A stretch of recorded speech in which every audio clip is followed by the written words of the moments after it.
devotion, riding high on this wave of emotion, going all out, yeah, cause this is our time. No, ain't no stopping us till we reach the finish line. All in, we came here to win. We're gonna give everything. S-I-C-K on the run. S-I-C-K, sick, sick. On fire, we're ready to fight. We'll bring the house down tonight. S-I-C-K on the run.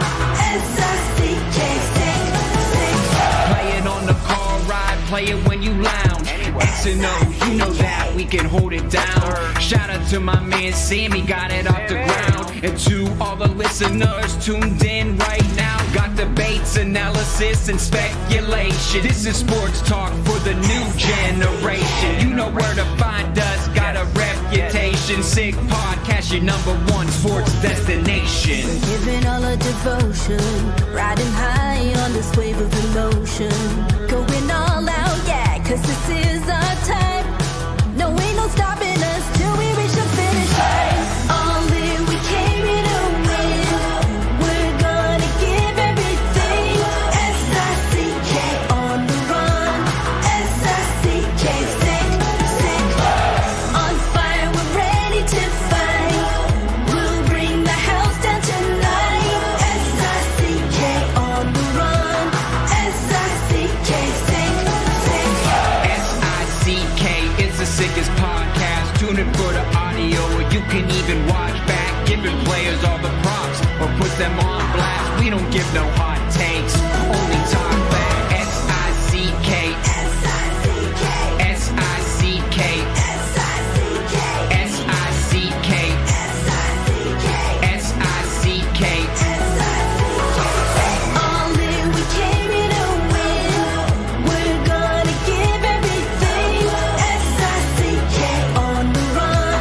S-I-C-K, sick, sick. S-I-C-K is the sickest podcast. Tune in for the audio, or you can even watch back. Giving players all the props, or put them on blast. We don't give no hot takes, only talk facts. We're giving all our devotion, riding high on this wave of emotion, going all out, yeah, cause this is our time. No, ain't no stopping us till we reach the finish line. All in, we came here to win. We're gonna give everything. S-I-C-K on the run. S-I-C-K, sick, sick. On fire, we're ready to fight. We'll bring the house down tonight. S-I-C-K on the run. S-I-C-K, sick, sick. Play it on the car ride, play it when you lounge. X and O, you know that we can hold it down. Shout out to my man Sammy, got it off the ground. And to all the listeners tuned in right now, got debates, analysis, and speculation. This is sports talk for the new generation. You know where to find us, got a reputation. Sick podcast, your #1 sports destination. Giving all our devotion, riding high on this wave of emotion, going all out, yeah, cause this is our time. No, ain't no stopping us till we reach the finish line. All in, we came here to win. We're gonna give everything. S-I-C-K on the run. S-I-C-K, sick, sick. On fire, we're ready to fight. We'll bring the house down tonight. S-I-C-K on the run. S-I-C-K, sick, sick. S-I-C-K is the sickest podcast. Tune in for the audio, or you can even watch back. Giving players all the props, or put them on blast. We don't give no hot takes, only talk back. S-I-C-K, S-I-C-K, S-I-C-K, S-I-C-K, S-I-C-K. S-I-C-K. Turn up your volume. Because you're about to listen to The Sick Podcast. With Tony Marinaro. 55 seconds left in the penalty, a minute and 27 seconds left in regulation time. Boston 4, Montreal 3. Lafleur coming out rather gingerly on the right side. He gives it into Lemaire, back to Lafleur. Oh! The sickest Montreal Canadiens podcast. You're in the ball! Sports entertainment like no other. Rejoint, on lui fait perdre la rondelle, une passe devant. Et c'est le dégagement et ce sera la victoire des Canadiens. Coupe Stanley pour les Canadiens. Le 23e de l'histoire. You found the dogs! John, you found the dogs! He found the dogs! And all together, they worked a young team to the top. And now, a 24th Stanley Cup banner will hang from the rafters of the famous Forum in Montreal. The Canadiens win the Stanley Cup. Brought to you by Energy Transportation Group. Driven to be different. La Vida Tibi. Embrace your true nature. And Playground, your premier gaming destination. It's gonna be sick. Marinaro, the Sick Podcast on this Thursday, April 3rd. Good news, the Montreal Canadiens won again, making 3 straight wins for the Canadiens Sunday, beating the Florida Panthers in Florida by a score of 4-2. A couple of nights ago, beating the Florida Panthers in overtime on a goal by Nick Suzuki in overtime. Canadiens win that one by a score of 3-2. And tonight, the Montreal Canadiens beat the Boston Bruins by a score of 4-1. Two teams headed in opposite directions. The Montreal Canadiens on the way up, the Boston Bruins on the way down. And there's not too many people in Montreal who are shedding a tear for the Bruins, except for Boston Bruins fans, of course. But they had a very nice run. They were a very competitive team up until January of 2025. And in the last 15 years, 3 Stanley Cup finals, 1 Stanley Cup win, 2 Stanley Cup losses.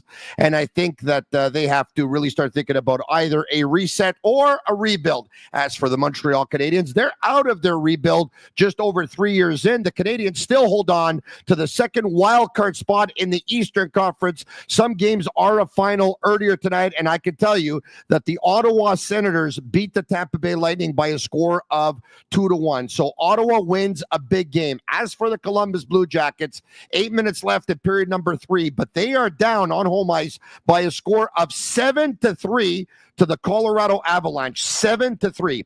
The Pittsburgh Penguins, if you still think they have a chance, well, they're down by a score of 4-2 in St. Louis. And so that's about it as far as teams that are, you know, under the Montreal Canadiens or just above the Montreal Canadiens in the standings in the Eastern Conference, as the Canadiens once again now have 7 games remaining in their schedule, 7 games remaining in the regular season, and the Canadiens are still holding on to a wild card spot. Isn't this great news? We have so much to talk about. The Sick Podcast is brought to you in part by Betway. Get a free bet up to $200 if your first bet loses. Scan the QR code on the screen or click on the link in the details section to create an account and redeem your welcome offer. Offers only available for new customers. Terms and conditions apply. Offers not available in Ontario. Must be 18 years of age and older. And please play responsibly. It's now time for the McGuire Report. The McGuire Report. Presented by Vago Italian. Pierre McGuire of the Sick Podcast, the eye test, who's in town. He's in Montreal earlier today. Him and Jimmy Murphy were at McLean's Pub. And Pierre, while you guys were there, breaking a story on the Sick Podcast, the eye test, that it seems like Jacob Fowler has signed an ATO with the Montreal Canadiens and will report to the Laval Rocket. We know that they were out west. The Montreal Canadiens have not made this news official yet. But if Jimmy's behind it, I am quite confident that it will materialize. So good for you guys and good for the Sick Podcast, the eye test. Did you guys have a good time earlier tonight at McLean's? Absolutely, Tony. We had a great time, but I really had a great time watching that Montreal Canadiens game tonight. You know what's really fun, and you grew up here just like I did. Yeah. When you see the city just in fuego, everybody's so excited about going to see the Montreal Canadiens or going to watch the Montreal Canadiens on TV or seeing the team do well. And you just get this vibe around the city. I thought it was fantastic. Obviously, most of the team played really well tonight for Montreal. Boston's a shell of themselves. That's not the Canadiens' fault. You touched on it. They don't need a retool. They need a rebuild. I think everybody sees that. But good on the Montreal Canadiens. It was a special night tonight at the Bell Center. It really was, Pierre. And you know what? Once again, the Boston Bruins, they had a great run. They really did, because to be competitive and go to 3 Stanley Cup finals for that long, we saw the Chicago Blackhawks go through that phase. We saw the Pittsburgh Penguins go through that phase. The Chicago Blackhawks decided to go ahead with their rebuild. The Pittsburgh Penguins have not. They just kept on stacking up year after year and said, you know what? We got Crosby, we got Malkin, we got Letang. We feel like as an organization, we have to go for it. I don't think it turned out to be the right choice over the last 3 or 4 years. But hey, you know what? They had 3 cups during that run, and it's nothing to spit at. It's absolutely unbelievable, to tell you the truth. But, you know, the Canadiens, it's their time, Pierre, and the best teams, they don't get stuck in a rebuild for very long. And if you thought that this was a fluke, it's no fluke. I saw Grant McCagg tweet out earlier tonight from the Recruits Draftcast podcast on the Sick Podcast Network that the Montreal Canadiens, Pierre, are 11-4-4 for a win percentage of .684 since the Four Nations break. Those are great numbers, Pierre. Those are fantastic numbers. The other number that stands out to me is games in the Atlantic Division. They've got 17 wins in the Atlantic Division. They're right at the top of the division in terms of winning, and probably, if not the hardest, one of the most difficult divisions in hockey. So their in-conference and in-division play has been fantastic. But, you know, there's a real good way to describe this team, Tony, and that is they stick together. They play right to the bitter end. It wasn't like this the entire season, but you can see this team really cares about one another, and it makes a big difference on the ice.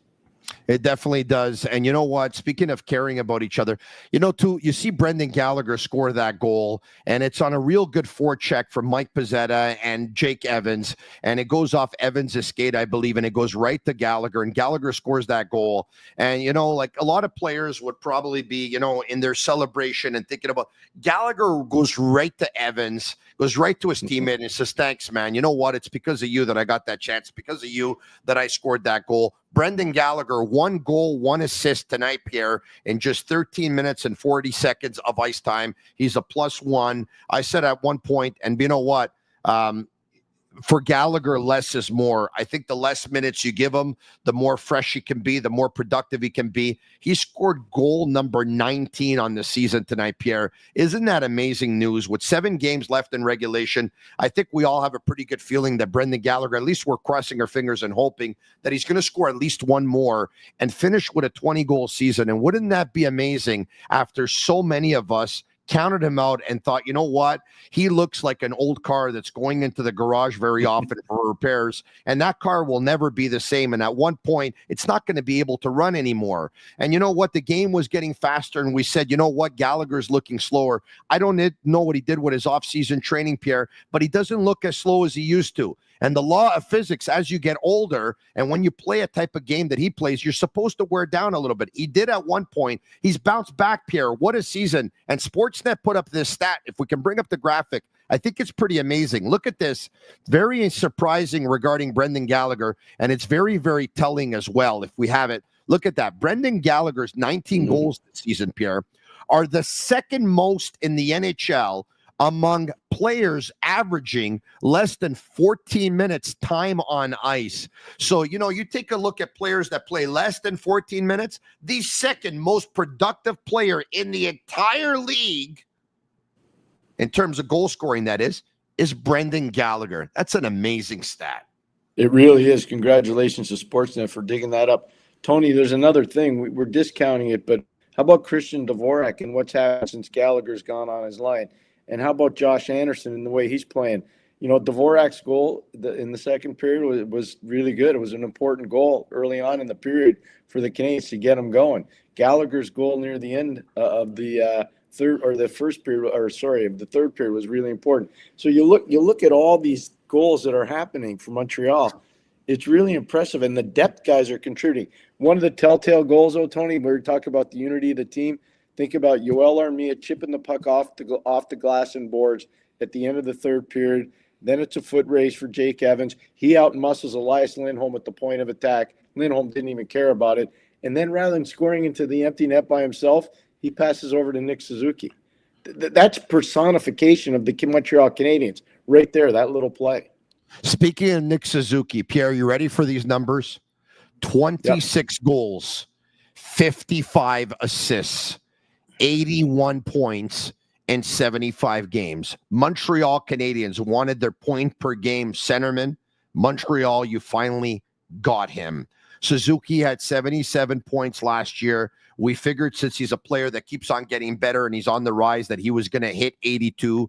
Pierre, he's 1 point away with 7 games to go. What a game he had again, and what a season he's had. He was a catalyst on Sunday. He was a catalyst on Tuesday. And tonight he played another great game with 1 goal, 1 assist, +2. And you're ready for this? After 62% in the faceoff circle last game, Pierre, Nick Suzuki tonight again with 58%. Isn't that a great number?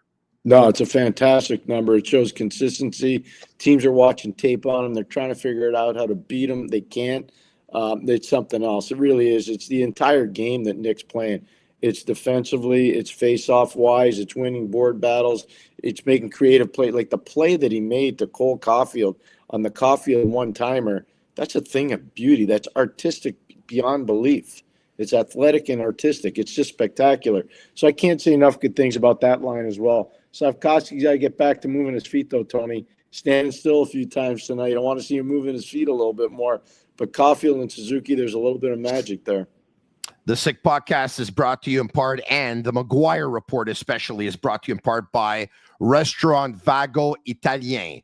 Open 23 years. They're on Green Avenue, corner of de Maisonneuve in Westmount, and they've been there for the longest time, next to where Tony's Shoes is, by the way. And there's not many restaurants that are open over 20 years. And when you're open that long, it's because the food is amazing and everyone tells their friends about it.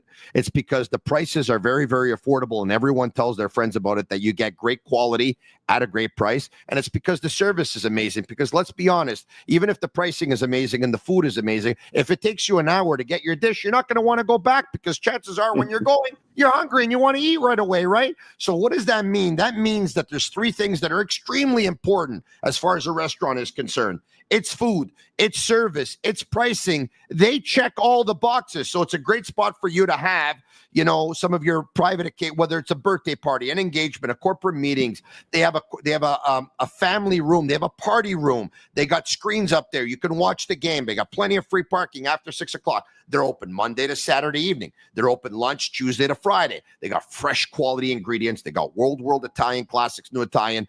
Angelo in the kitchen is absolutely unbelievable. Tommaso at the front. These are the 2 most popular guys in Westmount for a reason. One of the reasons being that I no longer work in Westmount, or else I would be one of those popular guys too. I'm just kidding. Those 2 guys are the most popular guys in Westmount. It's Tommaso in the front and it's Angelo in the kitchen. Pierre, why don't we get to the Montreal Canadiens lineup for tonight's game? Let's do that right now on the Habs post-game Sick Podcast. Suzuki with Slavkovsky and Caulfield. Newhook centering Liney and Heineman. Dvorak centering Gallagher and Anderson. Evans centering Armia and Pizzetta. On defense, Matheson, Carrier, Gouli, Hudson, Struble, Savard. In goal, Samuel Montembeault. Let's get to the scoring, Pierre, if we can. Actually, why don't we bring up the Boston Bruins, Rod? Why don't we bring up the Bruins lineup? All right, Zacha with Pasternak on his right and Geeky on his left. Lindholm with Lysell and Kopke. Middlestat with Lettieri. Can we bring that back up? And Kushniridov, I have a hard time saying that name all the time. Beecher with Brown and Lauko. And Zadarov with Yokiharu. Witherspoon with Piki. Lorai with Mitchell. And it was Swayman in goal for the Boston Bruins tonight. Pierre, you know, we talked about a team that's trying to find themselves. I think, look, obviously, you take a look at that lineup, and, you know, Charlie McAvoy's not there on defense, but that's a big loss. But he's going to be a great player, or he has been a great player, and will continue to be a great player for the Boston Bruins. I think they're set with Swayman as well. Pasternak, obviously, is one of the best snipers in the league. They're not too shabby down the middle for the top 3 centermen. Hey, Pierre? They're okay. They're adequate. I think Zach is more of a winger than a centerman. I think Elias Lindholm is a number 3. Middlestat had a terrible turnover on the Gallagher goal. I'm not sure that he's ready for prime time in a top 6 position, even though his skill level is excessive. The one player they're missing besides Charlie McAvoy that's really important is Hampus Lindholm. Hampus Lindholm is going to be critically important for that team. Moving Brandon Carlo, I'm not sure was a great idea for them, especially when you consider moving him to a division opponent. They miscalculated in free agency last summer with Elias Lindholm and Zadorov. Both those guys are overpaid and they're overrated. So, Pierre, if you're the your message to the Boston Bruins tonight is rebuild. Get to work on the pro side, get to work on the amateur side. Their development group is actually very good. The Bruins have an excellent development staff. They really do. And I can tell you, whether it's Langenbrunner, who played in the league for a long time, or Adam McQuaid, who played in the league for a long time, their development staff is very good. They got to get to work. They really do, Tony, on the amateur draft, and they got to get to work on the pro side when it comes to identifying free agents. They've miscalculated on a lot of guys. Hey, Pierre, on the bright side for the Boston Bruins, I talked about Swayman. If it wasn't for Swayman tonight, I think that 4-1 game probably would have finished 7-1 for the Montreal Canadiens. Yeah. What a save that he made on Alex Carrier. I think it's one of the best saves I've seen this season, Pierre. 100%. What athleticism, moving from his right to his left, and he's basically in a prone position. Carrier's looking at a 4x6, and what a save. But, also Swayman had the benefit, I think, of two, if that I remember, maybe three pieces of iron behind him that the Canadiens hit. But you're right. If it weren't for him, this game could have got out of hand in a hurry. Pierre McGuire, we'll get to your questions. We'll take some questions and we'll take some calls, and we'll do it a little bit later on. If you want to jump on a line already, it's 1-888-5855-SICK. That's 1-888-585-7425. So you can jump on a line and you can get ready. Get your questions ready. If you put them out there on YouTube Live, on Facebook Live, on Twitter Live, we will definitely get to them. Sammy and Yellow are at master control. Sammy's working, pushing all the buttons, and Yellow's taking the phone calls right now and putting you all in a queue. And thank you very much for that. Let's get back to the scoring and the game sheet, and here we go. In period number 2, Dvorak, Pierre, he was buzzing, and you talked about you want to see Juraj Slafkovsky moving his feet. Watch that goal that Dvorak scores. He makes his way into the offensive zone. He goes straight to the net. He ends up behind the net. He circles back. He gets back to the front of the net. He goes back to where the slot is. He pounces on a loose puck and delivers a very quick snapshot that beats Swayman glove side. That's a very big goal to put the Canadiens up by a score of 1-0. It was 40 seconds into period number 2. Then you talked about Caulfield. There's a turnover by the Boston Bruins. It goes from Slafkovsky to Suzuki to Caulfield. He's on a 2-on-1. Suzuki watches the defenseman commit. He actually then tucks it in so he doesn't get it stripped. He passes it right to Caulfield. On the left side, right-handed shot. He makes no mistake, puts the Canadiens up by a score of 2-0. We talked about the forecheck, Pierre, and you know what I liked about tonight's game? We've been very concerned with the Montreal Canadiens' fourth line, Pierre, since returning from the Four Nations face-off. I thought the fourth line was very good tonight, in particular Evans, and you know what? Why not we even give Pizzetta some props? He gets shit on by everyone. It seems like he's the easy guy to crap on. You know what? No fault of his own. He played 7 minutes and 47 minutes tonight and 47 seconds, Pierre. You talk about making your minutes and your seconds count. He had 7 hits in tonight's hockey game, Pierre. 7. Yeah, no, he accepted his responsibility and his role 100%. He wants to stay in the lineup. He knows he's got a chance. Every time this team wins, they're not changing the lineup. So he's going to stay in the lineup again for a game against Philadelphia on Saturday night. But that's the way he's got to play. He's got to be a hit-and-run artist. And when he's a hit-and-run artist, he can be very effective. Speaking of the fourth line, Pierre, I believe that's Jake Evans' best game since the return after the Four Nations face-off. Jake Evans had 2 assists in tonight's hockey game. The assist on the Brendan Gallagher goal to make it 3-0. The assist on the Brendan Gallagher goal, yes, to make it 3-0 for Montreal. The assist in the empty net goes from Evans to Armia to Nick Suzuki. So that's his 2 assists. He also had 2 shots on goal. He also had 2 hits. And Pierre, he won 8 of 11 faceoffs for 73% tonight. What an amazing number. And that speaks to a couple things. One, he bared down, so I give him a lot of credit for that. But 2, remember what we talked about with the Bruins center ice position. I don't think Zach is a center iceman. I don't think Lindholm is a second center. And Middlestad is not a very good faceoff guy. They miss, obviously, Bergeron. They miss Krejci. But who they really miss is Mark Kastelic. Mark Kastelic earlier in the year was a very important faceoff guy for them. So the stats are great, but I wouldn't overhype the faceoff stats tonight because that's not an elite faceoff team in Boston anymore. And they don't have Charlie Coyle. They don't have Charlie Coyle either. Yeah, Middlestat went 50%, Pierre. Zaka went 57%. Lindholm went 63%. Those are very good numbers for those 3 players. Unfortunately for the Bruins, they used John Beecher to take 7 faceoffs, Pierre, and he lost 6 of them.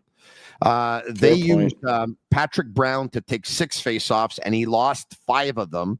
And they used Morgan Geekie to take 7 faceoffs, and he lost 4 of them. And that's where the Montreal Canadiens capitalized, Pierre. But once again, here, I got some numbers for you because, I thought there's some numbers that really stood out at tonight's game as I'm looking over at my board, and I jotted down some stats. Lane Hudson didn't pick up any points tonight, Pierre. That's something that doesn't happen too often. But he blocked 5 shots, Pierre. He blocked 5 shots. Isn't that an incredible stat? Lane Hudson blocked 5 shots tonight, Pierre. Awesome. He's a good player, Tony. I don't think we need to sell him anymore. I think people now know he's pretty complete. He's a good player. We talked about, of course, Mike Pizzetta making the most of his 7 minutes and 47 seconds with 7 hits. Heineman, 5 hits. Josh Anderson, 5 hits. Liked Heineman a lot more on the second line over the past couple of games than I liked him on the fourth line in the 10 prior to that, Pierre. So I think he had a pretty good game. Patrick Laine, I thought Patrick Laine struggled with the puck tonight on the power play. I didn't think he was very sharp. I actually thought he made some very bad decisions. But you know what? They didn't need Patrick Laine to be at his best tonight, and they didn't need everyone to be at their best tonight because the Boston Bruins, once again, they're headed in the opposite direction, Pierre.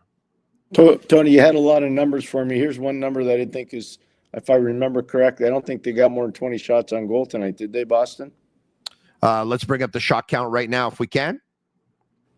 Courtesy, I believe, of the score, but there you have it. No, courtesy of NHL.com. 19 shots on goal, Pierre. 19 shots on goal. That's not good enough. Sorry. You're not going to win a lot of games in this league doing that. Yeah, let's show the shots per period, which were on the graphic from the score that we had the game sheet before. We get to see the shots per period. Boston outshot Montreal 8-7 in period number 1. Pierre, they got outscored 2-0 and outshot 17-2 in period number 2. Outshot the Canadiens 9-7 in period number 3. I think the Canadiens at that point, they were up by a score of 3-0 after Gallagher scored 3 minutes into the third period. I think they kind of took their pedal off the metal and said, you know what, we're going to be fine.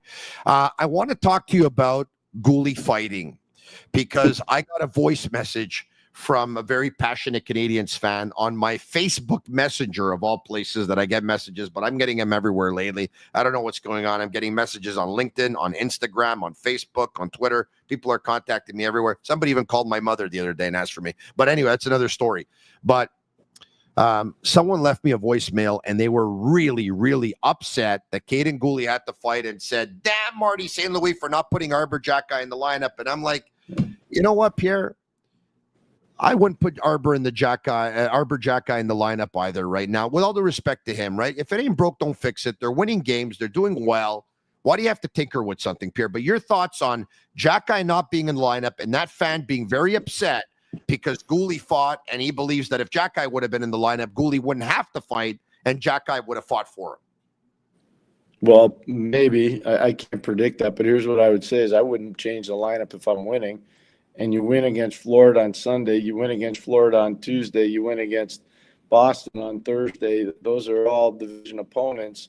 I don't know why you'd want to change the lineup. That's number one. Number two, I can't predict whether Jackeye would have fought somebody or not because I watched them get run out of the building in St. Louis, and Jackeye didn't fight anybody. So I can't predict that. I do know that Arbor's a tough kid, though. Yeah, I do know that. I also know Jaden Struebel's a tough kid too. And when you get up 3-0 in a game like they were, I saw Struble talking with Zadorov a little bit. He probably would have gone with him, but at 3-0, it makes no sense to do that. Yeah, I think it's better that he stayed away from Zadorov. I wouldn't take that fight if I was him. The Sick Podcast is brought to you in part by Fruiterie de Lard. Hello to Tasso, his son, their great staff, and everyone that works there, always with a smile on their face. I go in every Saturday morning. It's a family-run business, a mainstay in the Villa Sal community where I reside since 1995. They've been there. I've been in Villa Sal since 1984, by the way. They're proud to continue offering. Actually, I've been in Villa Sal since 1973, pardon me. My first year was in Villamard, the home of Mario Lemieux. I grew up on Springland Street, and Mario grew up on Jock's second house with the old big satellite dish, not too far from DeLalo's, by the way, which was a favorite hanging spot of his. Anyway, Fruiterie de Lard has been in the LaSalle community since 1995, proud to continue offering the same fresh foods and flavors that they have for the past 30 years, from fresh fruits and produce delivered daily to an ever-expanding assortment of deli meats, cheeses, and sandwiches. You'll find personalized service and friendly faces that make you feel like family. Pierre, I've said this story before. I think I've actually told you before, so I apologize if I'm being redundant. But back in the day when Mario was 9, 10, 11, 12 years old, 13 years old, every day in Villemart, they used to play ball hockey, Pierre. They used to play ball hockey at a schoolyard. The Francos versus the Italians. And the game used to be about 10-0 for the Francos about 30 minutes in, and Mario Lemieux used to have about 8 or 9 goals. But anyway, that's a true story, by the way. All right, okay, we'll get to your phone calls and we'll get to your text messages for Pierre McGuire, who had the privilege of having a great view watching Mario Lemieux do his thing with the Pittsburgh Penguins, because Pierre, of course, was the assistant coach for the Pittsburgh Penguins. He got a couple of Stanley Cup rings in 1991 and 1992. Worked with Badger Bob in 1991 and worked with Scotty Bowman in 1992. Let's get to, who do we have here? Let's go to the phone calls. We are going to Corey. Corey, how are you? Good, Tony. Good day to you and Pierre. It's an honor to talk to you. Thank you very much for calling. Good to talk with you, Corey. A long time fan. Never called before. Welcome. Don't be shy. Go ahead. Your chance to talk to Pierre McGuire. Hi. So, Pierre, I've got a question for you, not regarding the game. I'm curious what your thoughts would be about some kind of an event that the Montreal organization could have, where like a very large number of its honored alumni, including management like the great Scotty, who's still with us, so that a lot of this new generation of the franchise could have a good connection with them. Like, it seems that many of them haven't had that privilege. I know there's a lot that does happen, but I just think that there's such a wealth of people who are still around that could really help encourage that culture of winning that they have in their past. Yeah, no, I think the Canadiens are doing a good job getting better at that, to be fair. They're trying to reach into their history books. I mean, Serge Savard is one of them, and Chris Nyland's another one. And like Guy Carbonneau's around a lot. Mark Bureau's there to help them with faceoffs. I mean, I think they've reached out. I think they continually evolve and get better at it. But you're right, Corey. This is a franchise and an organization that's just chock full of amazing people. I think I've shared this, Tony. I know I shared it with you when I was going through the GM interview. One of the last visits I had was at the Airport Marriott in Montreal, and they asked me, so what's one of the first things you want to do? I said, hire Larry Robinson. You know, and I said that right away. I mean, I didn't even hesitate. So I think there is a quality in this organization that still exists to this day. To Corey's point, I think it's really important to continue to try to evolve with all those great players that have been part of this organization. I understand, but you know what? Some of them are not with this organization right now, and the Montreal Canadiens are doing great things. I mean, every staff comes in, Pierre, they bring in their own people. They bring in people that they're comfortable with, of course, and the big hire was Jeff Molson hiring Jeff Gordon. Jeff Gordon is very comfortable with Kent Hughes, and he brings in Kent Hughes, and they're both very comfortable with Marty St. Louis, and they bring him in, and Kent Hughes is very comfortable with Vinny Lecavalier, and they bring him in, and Kent Hughes and Jeff Gordon and Marty St. Louis very comfortable with Adam Nicholas, and they bring him in, and they kept on adding pieces to the puzzle, They've done a great job, Pierre. This organization is headed in the right direction. And you know what, Corey, you call again, but for the life of me, I can't understand that there's 7 games left in the regular season. The Montreal Canadiens finished 5th last year. They finished 5th last the year before. They finished last the year before that. There's probably 3, 4, 5% of people in the entire hockey world that thought that they would make the playoffs this year. No one else did. And, we got to bring the energy up a little bit. Like Corey was like, let's go here. Am I the only one? Are Pierre and I the only ones who have energy here? I work mornings. I work late afternoon. I work this. Ultimate male energy, by the way, is a supplement to take a lot of ingredients, and one of which is Trebulus. And, Korean Yeah, anyway, I'll tell you my supplements later. All right, we got Jim online too. Let's see how Jim's energy level is. Jim, you there? Hey, how you doing, Tony? Hey, Pierre. Yeah, Jim, Korean ginseng. Jim, are people sleeping in the house? My mom. Oh, okay, that's why you're whispering. Okay, go ahead. Well, I forgive you. Go ahead. I wanted to talk a little bit about Logan Mayu. I've been looking at his stats. I've been watching him play in Laval. Kid's a junkyard dog, right-handed. He's got a really good offensive upswing to his game. I'm wondering why is this kid never called up all year? I've been hearing that he has a really bad defensive game. Is that true? And I also want to talk about Kirby Dach a little bit. I was wondering, is this a kid that we want to continue to keep on the team, or should we move on from him?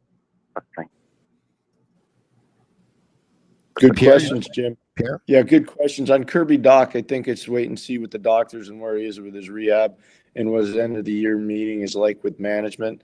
I don't think he's going to be the appropriate second line center if he's not 100% healthy for this team. I think they have to look elsewhere. It doesn't mean he can't be part of the group. I just don't think he's the second line center they were hoping he would be.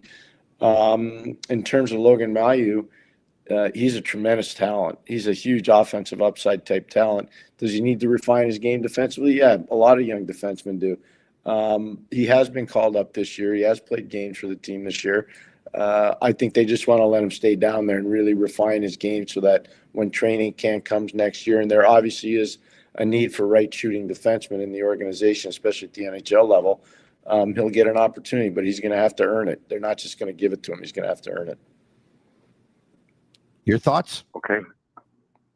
Thanks a lot. I appreciate it. Thank you. Thanks, Jim. Very much appreciate it. All right, let's get back to the phone lines at 1-888-5856, 1-888-585-7425. We have Kyle. Kyle, go ahead. Kyle, you there? Yeah, hi there. Go ahead, Kyle. Oh, hey there, Pierre and Tony. Good to see you guys. Pierre, it's a pleasure. Tony, Mike Barretto says hi. Hello to Mike Moretto, who lives across the street from me. Go ahead. Right. Yeah, Pierre, questions for you. So tonight, Pezzetta, great game. We know Kapanen came up. He's getting into the mix. What do you think here? Pez had a great energy tonight. Joshua Roy's likely not coming back in. Where do you think Kapanen comes into the mix nowadays? I think he's going to have to play his way into the mix. I don't think they're just going to hand him a job. Playing in the SHL, the Swedish Hockey League, is a lot different than playing in the NHL, especially at this time of the year, Kyle.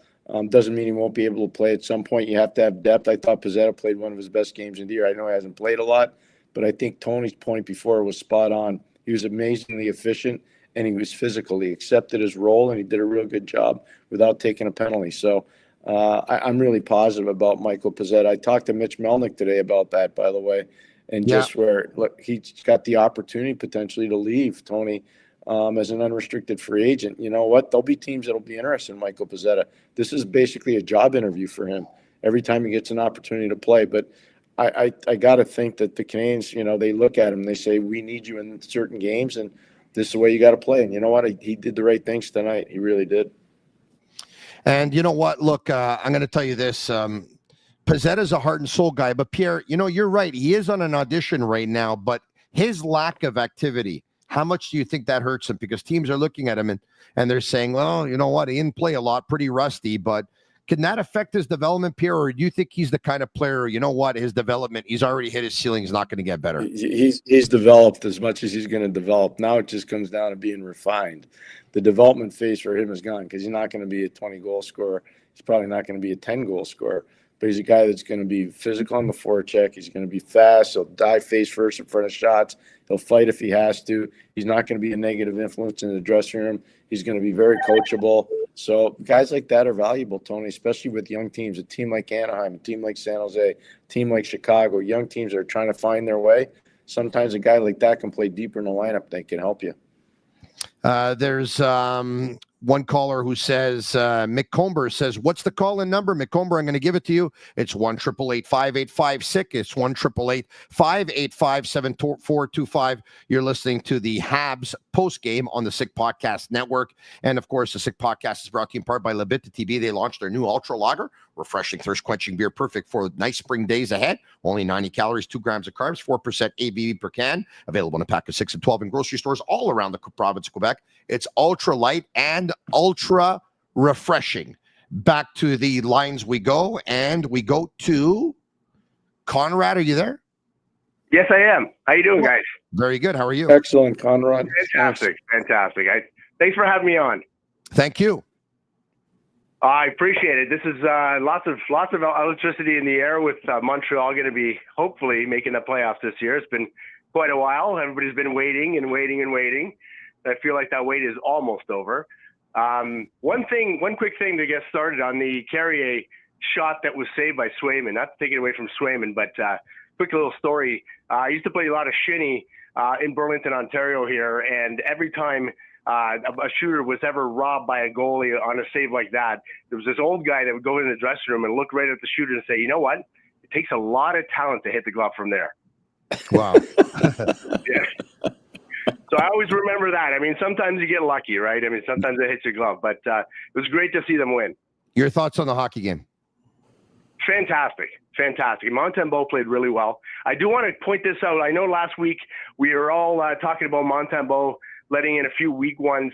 You know, I really think the organization was trying to push him, because if there was any season that they had the liberty to be able to ride a goalie like that, to see how far he can go and if he can bounce back from games and kind of pressure test them, this is the season to do it.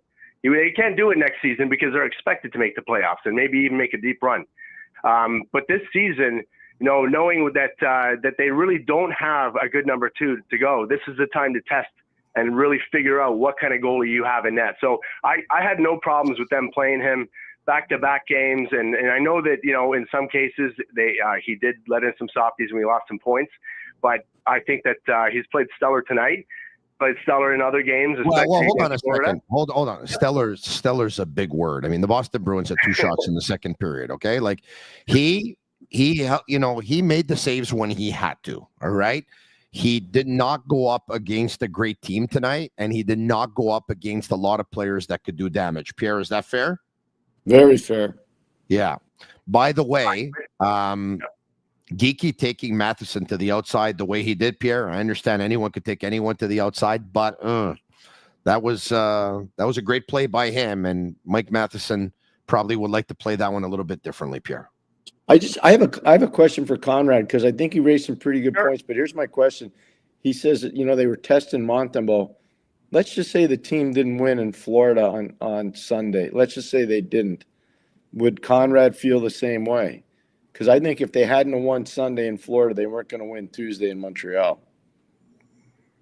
You know what? It's an interesting question, Pierre. I think it all comes down to how they lost. If you're telling me that he would let in 2 softies, they would probably know what they have. And I'm not sure the game is going to tilt the whole decision on him, but they're going to know that they can't really trust him the way they would trust a number 1A.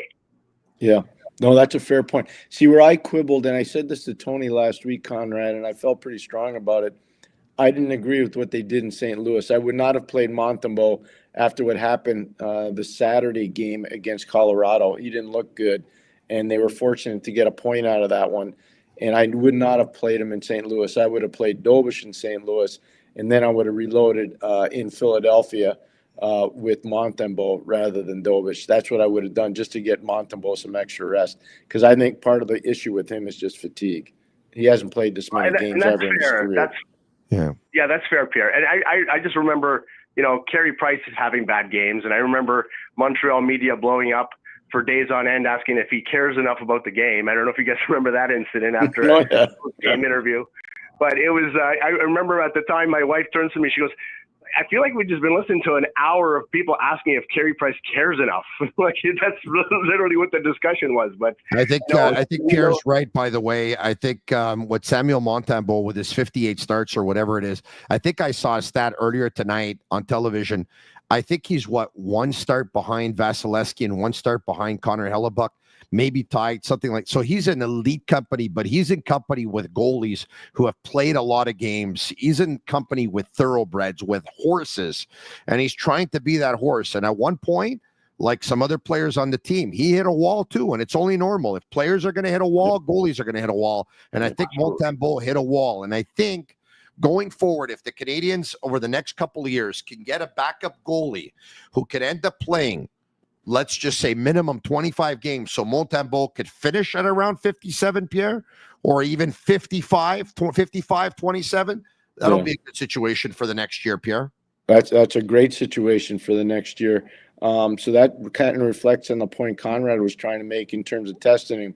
If Jacob Fowler can come in and eventually beat out whomever they think the backup is right now, whether it's Dobish, whether it's Primo, if Jacob Fowler can do that, I think the Canes will have an amazing 1-2 tandem in goal. I really do.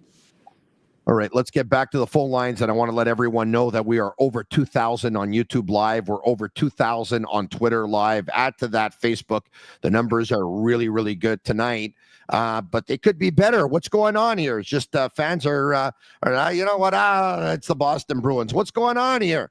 Big win by the Montreal Canadiens, 7 games left in their regular season. Let's take a look at what else is going on in the National Hockey League. The Dallas Stars beat the Nashville Predators by a score of 5-1.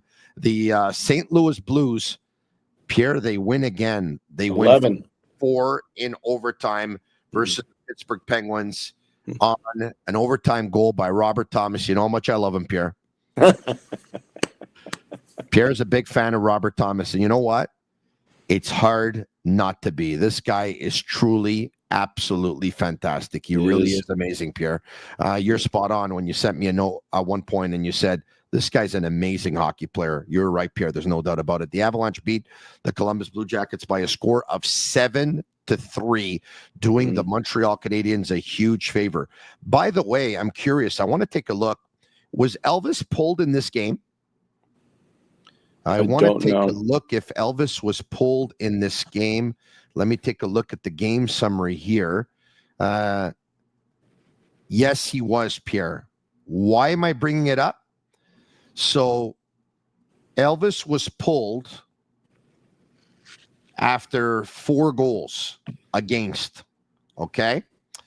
And Tarasov, no, Elvis was pulled. Let me see. Pardon me. He was pulled after all 7 goals, Pierre. He was pulled after the 7th goal, okay? Tarasov did not give up any goals. Why am I bringing it up?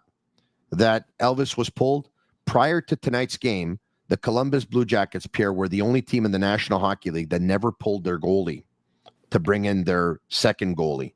And tonight, that streak ends because Elvis Meslurkins gives up 7 goals on 28 shots, and he was pulled after goal number 7. Isn't that something, eh? It is. All right. Other games on the NHL schedule tonight, as we'll get to them. Just to give you an idea here. So Utah and Los Angeles are tied at 1 with a couple of minutes left in period number 2. The Ducks and the Flames are tied at 1 with about 13 minutes to go in period number 2. The Jets, on a goal by Mark Scheifele, lead the Golden Knights by a score of 1-0. Edmonton and San Jose are scoreless. They're 4 minutes in to the hockey game, and the Ottawa Senators beat the Tampa Bay Lightning by a score of 2-1. And of course, your Montreal Canadiens beat the Boston Bruins by a score of 4-1. And Yellow and Sammy and Master Control will get to Claude, but after Claude's call, I'd like to be able to get to some questions for Pierre McGuire. So start getting some questions ready, and then we're going to take some of those. Claude, how are you? Hello? Yes, you're on with Pierre McGuire. Go ahead. Okay. Hi, guys. Hi, Claude. Okay. How's it going? Good. How are you? Okay, listen, guys. I love the way the Canadiens are playing lately. I feel they can make the playoffs, but I'm a bit concerned about goaltending. I feel that Montembeault really has to be on his game for us to make the playoffs. I feel like if we have goaltending, for sure we make the playoffs.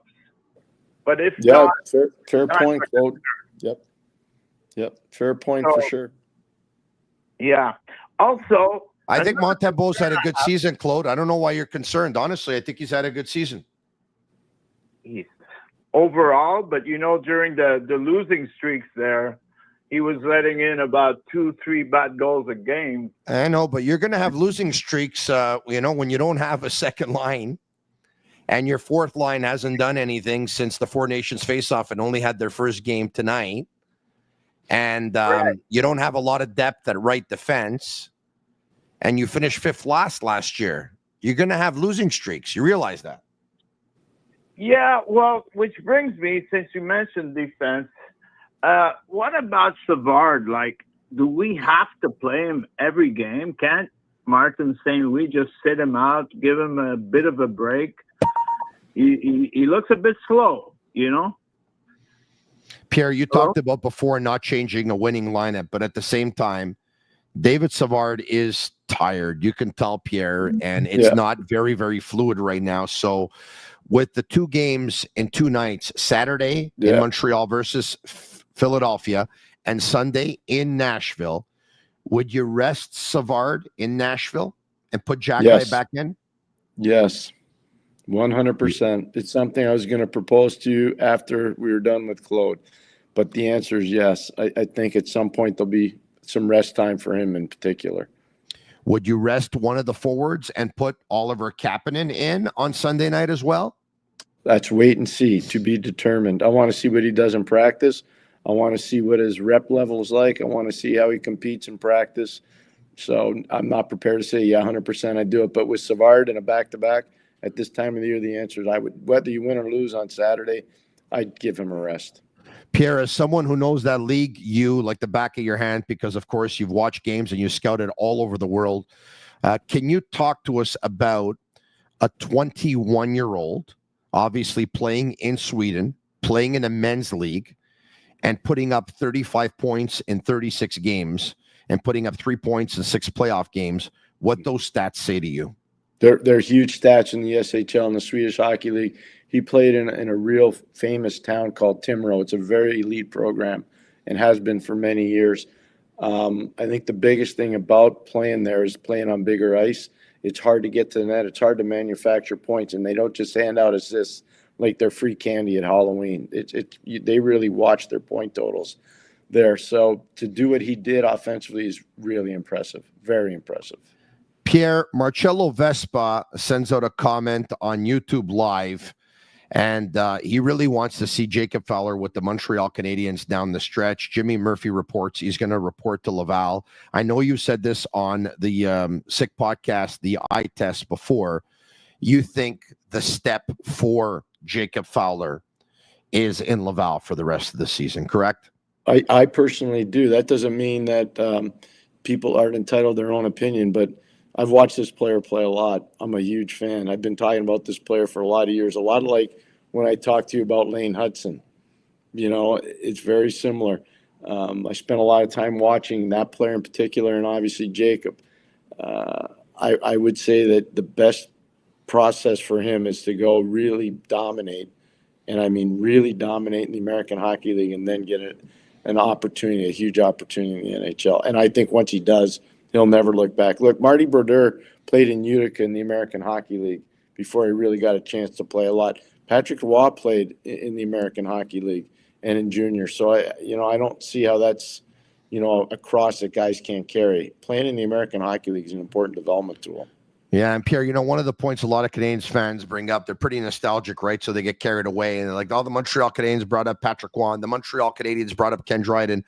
But like you said, Patrick Roy played in the American Hockey League. And by the way, Ken Dryden played with the Montreal Voyageurs before coming up. And when he came up, pardon me if I can, I believe he was 22 years old, but about a month, he won the Stanley Cup when he was about a month shy of his 23rd birthday.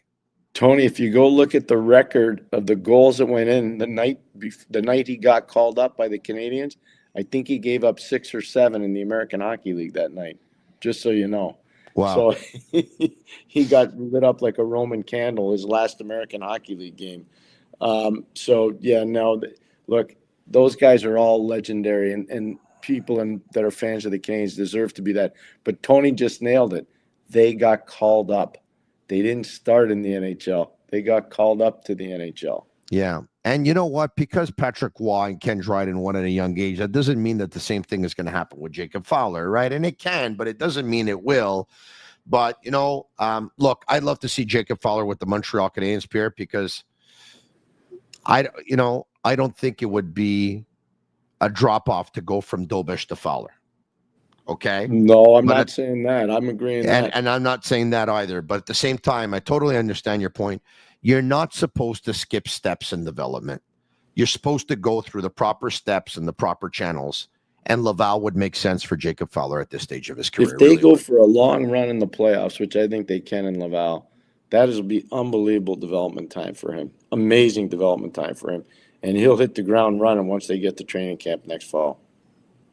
Look forward to seeing that. All right, back to some questions for Pierre McGuire. Is it time to bring Primo up? This coming in from Mike Vance.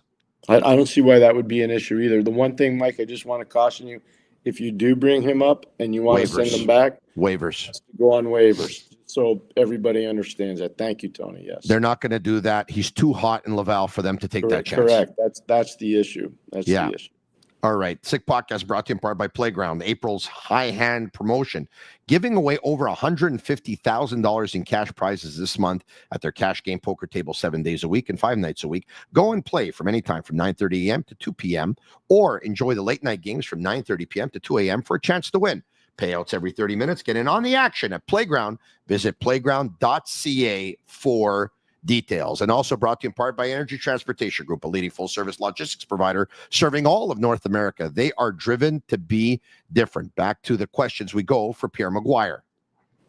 Sean says, Pierre, from your coaching experience, how would you approach Mike Matheson and get him past his awful play as of late? Well, awful's it's a pretty strong word, I think. But anyway, Pierre, he's had better moments, and it's not as easy for him in the last 3 weeks or so. But your thoughts on what the texter had to say? I would cut back on his ice time, especially in practice. I would actually give him some days off. And I know he probably doesn't want those, but I'd give him some downtime for practice.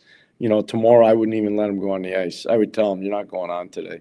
You want to stretch, you want to get a massage, you want to take a cold tub, you want to take a hot tub, you want to sit in the sauna, whatever you think you need to do, but you don't need to go on the ice.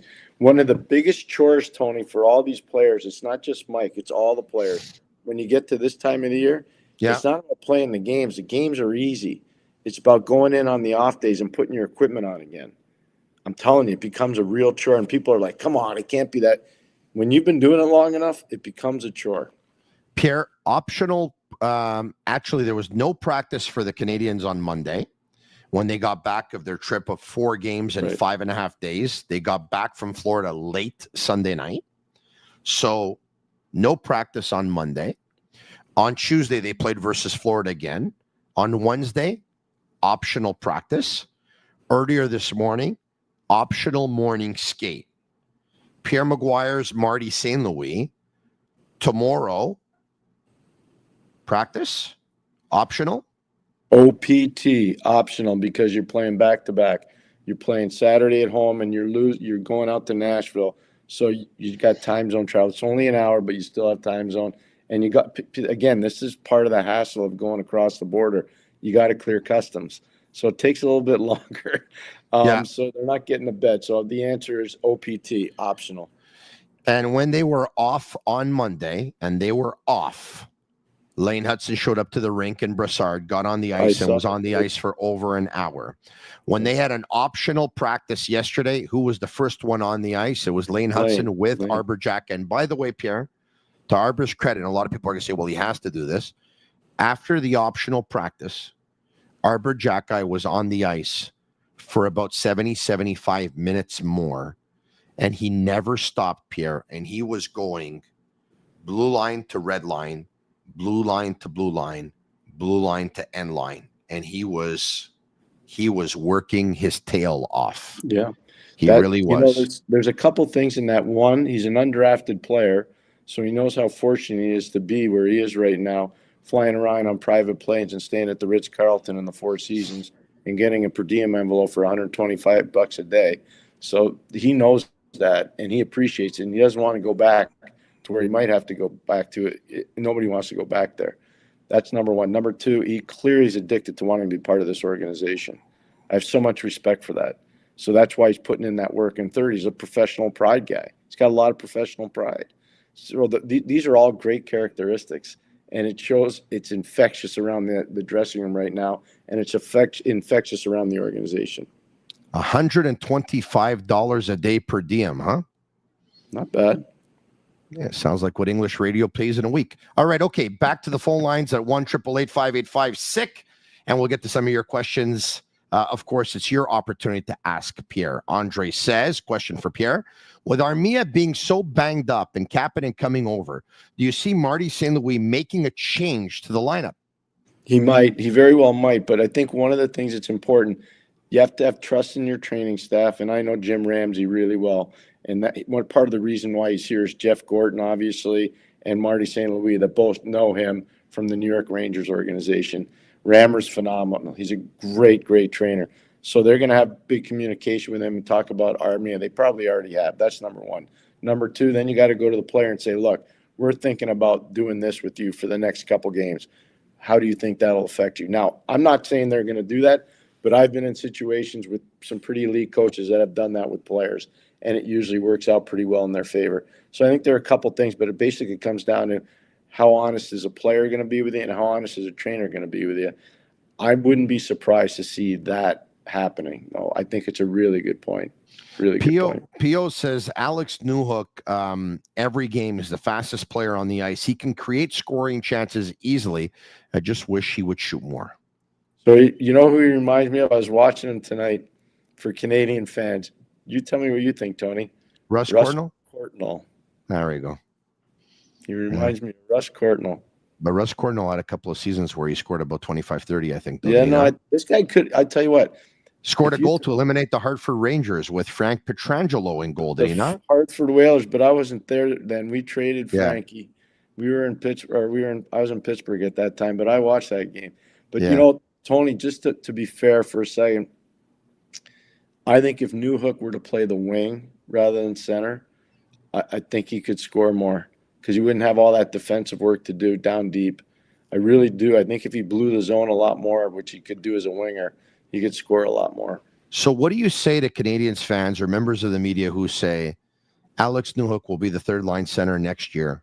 They can let go of Christian Dvorak. Pierre McGuire, if you can get Christian Dvorak under contract for a couple of years at a very digestible number, and I know there's other players that are knocking on the door, I get it, but considering what he brings to the table in the face-off circle, considering that he's a player that is defensively responsible, Marty St. Louis trusts his game, and considering the chemistry that he's developed with Anderson and Gallagher, who both have 2 years left on their contract after this year, what if you can get him under contract for 2 or 3 years and his contract ends up expiring at the same time that those players' contracts expire? It's an interesting question. The thing about him is he's an Illinois kid, I think from right outside Chicago. So you wonder about whether the Blackhawks would have interest in a player like that. And also you got to wonder about where Owen Beck is in his development in terms of filling that number 3 hole. I think in a long-term scheme, that's where I think the Canadiens probably have him pegged. So that's where you already got Jake Evans done. You're pretty solid, obviously, with Suzuki. You know you have a gaping hole in the 2 hole. I see Newhook more as a winger than a center. In terms of Dvorak, if you could get him at a digestible number, I think you got to contemplate it. But I also think he's an American kid, even though he played major junior hockey. You have to think at some point he might go home. Because he's getting near the end. He knows it, and his representatives probably know it too. Yeah, that's he is an Illinois boy, Palos Heights, Illinois, for Christian Dvorak. All right, one more call. Why don't we do this? Hello, who's this? Max. Max, you said? Yes, Max de Terrebonne. Vas-y, Max. Comment ça va? Pretty good. Nice to talk to you. I have a question for you and Pierre. Vas-y. It's for an opinion, but I want to have your input on it. When Nick Suzuki arrived inside at the NHL level, we compare him a lot with Patrice Bergeron. Oui. And I think at this point, I will say, maybe it's bold for some people, but I will say that Nick Suzuki is better of Patrice Bergeron at the same stage of their career, and I have some facts to prove the point. After 6 seasons, Nick Suzuki he has 448 game played. Bergeron at the same 6 seasons, 376. The point is 367 points for Suzuki, and for Bergeron 280. So point per match, it's 819 for Suzuki and 0.745 for Bergeron. So how would you say that Nick Suzuki is on track to be a better Patrice Bergeron? Better, maybe a tinge better offensively. You got to remember Bergie. He got a lot of the big shutdown jobs. I don't see Nick getting that right now. Doesn't mean he's not doing it, but Bergie was, like, I can tell you, 2010 Olympics, 2014 Olympics, 2011 Stanley Cup, 2013 run to the Cup final against Chicago, 2019 run to the final against St. Louis. It's hard. Let's get Nick Suzuki out of the first round. Let's get him into the playoffs and let's start comparing. But Max, to be fair, your numbers are really impressive. I wasn't aware of those because I didn't break it down that finitely. But here, let me ask you this, Max. You know what I see in Nick Suzuki? I see a lot of Joe Sakic in Nick Suzuki. Okay. Even though one shoots left and one shoots right, I see a lot of Joe Sakic in Nick Suzuki. Max, I want to say this. Let's be honest here. In a 17-year career that Patrice Bergeron had, in a span of 11 years, 6 times he won the Frank Selke Trophy as the best defensive forward in the National Hockey League. Of course. I don't think Nick Suzuki will ever be able to do that. But I will say this. This year's Nick Suzuki is a better offensive player than Patrice Bergeron ever was in those 17 years. And if we go by the numbers, Bergeron's career high was 79 points, and Nick Suzuki's already at 81 with 7 games left in the Montreal Canadiens season. So statistically, what I said, whether people like it or not, it's a fact. But once again, as Pierre said, what's better? To be better offensively or to be able to put up numbers between 65 and 75 points but actually win a Selke Trophy every 3 years in your career on average? Pretty amazing what Patrice Bergeron was able to do in the career he had. Pretty amazing. 3 Stanley Cup finals, by the way, 3. Nick Suzuki's got amazing, 1. But one in the first 6 years of his career. The first Stanley Cup for Bergeron was at his 7th season. I hear you. And a lot of his Selke was later in this career because you need to have some experience and also, have the reputation around the league to have a Selke vote. And I think Suzuki will make it eventually. I think Bergeron will be better defensively. Don't call me that's not the. I don't think Suzuki is better than Bergeron defensively, but because Suzuki he's so creative offensively, like the pass he did tonight to Caulfield. It's elite. It's elite. Mm-hmm. And I think because of this offensive way that he do his stuff, he will be at the end of the career, like we're 10 years from now, he will be better than Patrice Bergeron. It's a bold thing. Listen, right now, one is a better offensive player. One's a better offensive player than the other one was, and the other one was a better defensive player than the other one was. But no doubt that Nick Suzuki's headed in the right direction, keeps getting better, not only every season, keeps getting better every day and every game. He has a beautiful career ahead of him. It's already been very, very impressive in his first 5 or 6 years, like you just said. Thank you so much for that. Thanks, Pierre, Max. I want to bring up the Canadiens' schedule remaining for the rest of the regular season. There's 7 games left. If we can bring it up in yellow and Sammy and Master Control, the Canadiens will host the Philadelphia Flyers on Saturday night. They're in Nashville on Sunday. A couple of nights later, they'll host the Detroit Red Wings on Tuesday, April 8th. 3 nights after that, they're going to be in Ottawa to play the Ottawa Senators. Very much looking forward with that. BPM Sports Radio, where I work radio, Monday to Friday from 9:50 a.m. to 11:50 a.m. We're actually going down with 4 buses, 50 people per bus. So 200 passionate Montreal Canadiens fans will be going down to Ottawa to watch that game. The following night, the Canadiens are going to be in Toronto, where they visit the Leafs. Couple nights after that, they're going to host Connor Bedard and the Chicago Blackhawks, and they'll finish off their regular season hosting the Carolina Hurricanes. And let's hope that when it comes down to the final game of it won't come down to the final game of the regular season. The Canadiens will clinch a playoff spot before that. It definitely is exciting. The Montreal Canadiens went into tonight's action with the second wild card spot. And of course, because the Montreal Canadiens won, they continue to be in the second wild card spot.